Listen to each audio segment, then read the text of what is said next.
నాడు ఇలాంటి యాక్టివిటీ ఒకటి మా అవుట్స్కట్స్లో అంటే లారీ యార్డ్ అనే ఏరియా ఉంది ఇక్కడ స్టీల్ ప్లాంట్ ఏరియాలో. అక్కడ ఈ గంట్యాడ సంబంధించిన వాళ్ళు, న్యూపోర్ట్ పోలీస్ స్టేషన్ సంబంధించిన వాళ్ళు 2 గ్రూపులు కొట్టుకోవడం జరిగింది. దానిలో భాగంగా ఒక గ్రూప్ ఇంకో గ్రూప్ మీద అటాక్ చేశారు. దానిలో భాగంగా వీడు సంతోష్ అని చెప్పేసి పాత రౌడీ షీటర్ అండి.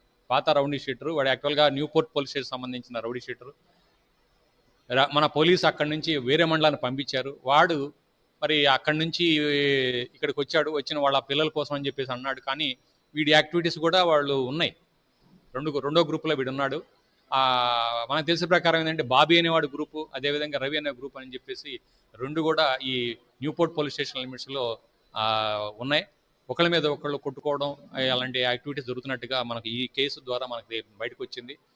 అయితే ఈ కేసులో ఈ సంతోష్ని ఈ మొల్లి శివ, అదేవిధంగా ప్రవీణ్, మిగతా వాళ్ళ ఫ్రెండ్స్ అంతా కలిసి దాదాపు 12 మంది దాకా దీంట్లో ఇన్వాల్వ్ అయి ఉన్నారు. ఆ 12 మందిని ఇన్వాల్వ్ అయినట్టుగా మేము ఇన్వెస్టిగేషన్లో ఐడెంటిఫై చేయడం జరిగింది. వీళ్ళంతా కూడా మేము వీడియో కూడా చూసాం. వీడియోలో వీళ్ళు భయంకరంగా కొట్టడం జరిగింది. సివియర్గా కొట్టారు. అక్కడ ఉన్న కర్రతో భయంగా హెడ్ మీద బాగా 2-3 సార్లు కొట్టారు. అదేవిధంగా వీళ్ళలో కొంతమంది బాక్సర్స్ ఉన్నారు. బాక్సర్స్ కూడా వాళ్ళకి వచ్చినటువంటి ఆ విద్యతో వాళ్ళు పంచులు వేసి విపరీతంగా కొట్టడం జరిగింది. వాడు